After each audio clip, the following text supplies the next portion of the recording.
Hi, everybody. This is Todd Creager. Today, I want to talk to you about how meditation positively impacts the brain after experiencing trauma. Now, again, those of you that hear me and listen to me and follow me know that I do a lot of work with trauma as well as with couples. And trauma, I use one main modality, EMDR, eye movement desensitization and reprocessing. But let's not understate meditation. Meditation also is another vehicle to help people heal from trauma. There's been a lot of studies that have shown how meditation, as well as EMDR, can help rewire the brain.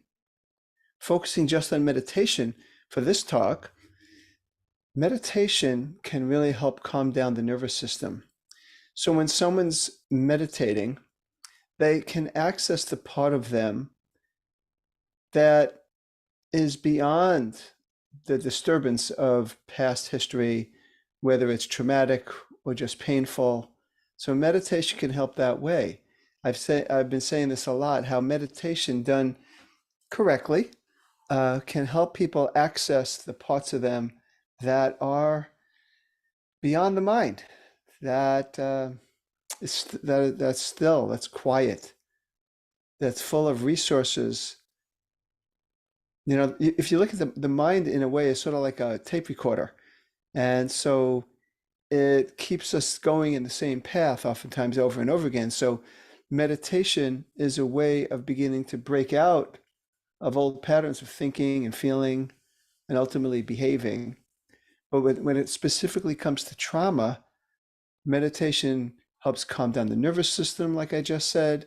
It can increase the size of the hippocampus, which is the part of the brain that helps people. It's like the filing cabinet of the brain. It helps the past stay in the past so that you're free to be in the current. So what happens with people that have been traumatized, sometimes their hippocampus is shrunk. And it's kind of a double whammy because the trauma could decrease, it could kill cells in the hippocampus, which the hippocampus is there to help people deal with trauma. So then you have less resources to deal with the trauma. So it's kind of a double whammy. And with meditation, it really can help rebuild the cells of the hippocampus.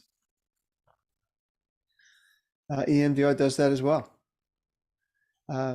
So I advocate for people to meditate. One of the things that trauma does, one of the prongs of trauma is avoidance.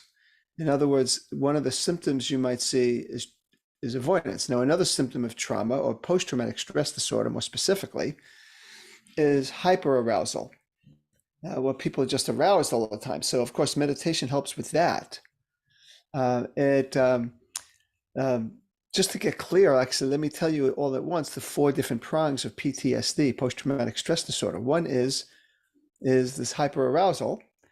The other is flashbacks and re-experiencing kinds of experiences. The other is cognitive changes in oneself and how one perceives oneself. It's like it's distortions how one perceives oneself and the world. If you go through a trauma, maybe you were very trusting of the world and suddenly you're not, or even childhood trauma can help us begin to have a distortion that we're not okay, we're shameful, we're bad. And so meditation helps with all of these. Besides calming you down and dealing with hyperarousal, it can help people when they do have when they have re-experiencing, that they learn through practice and maybe with a guide, because this is something called trauma-informed meditation. They learn how to not get caught up in the trauma and to eventually be able to just notice and observe.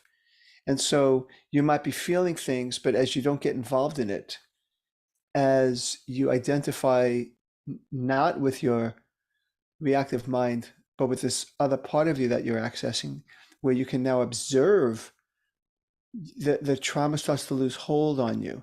So it can actually help decrease re-experiencing events like flashbacks and nightmares.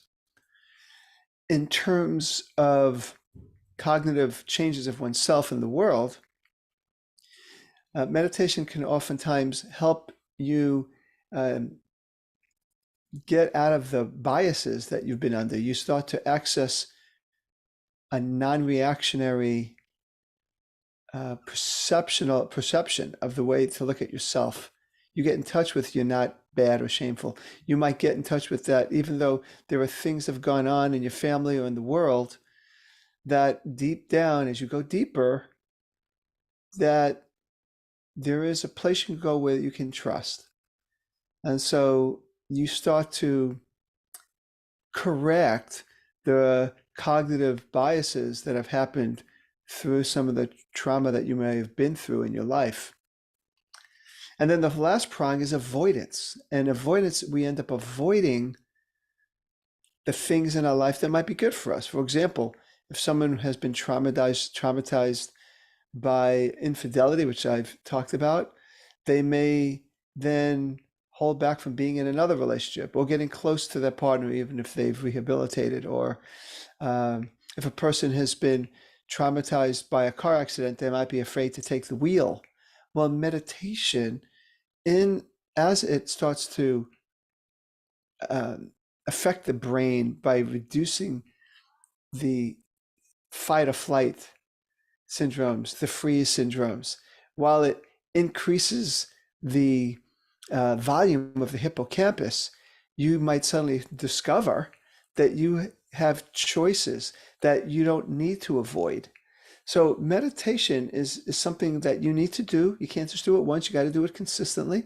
But when you do it consistently, my goodness, I mean, it is such a phenomenal tool to deal with challenging pasts, as well as a challenging present, and as well as a challenging future. But of course, trauma intensifies some of those challenges, and meditation can really help there. I'm doing a program for meditation for self and interpersonal healing that you might want to check out.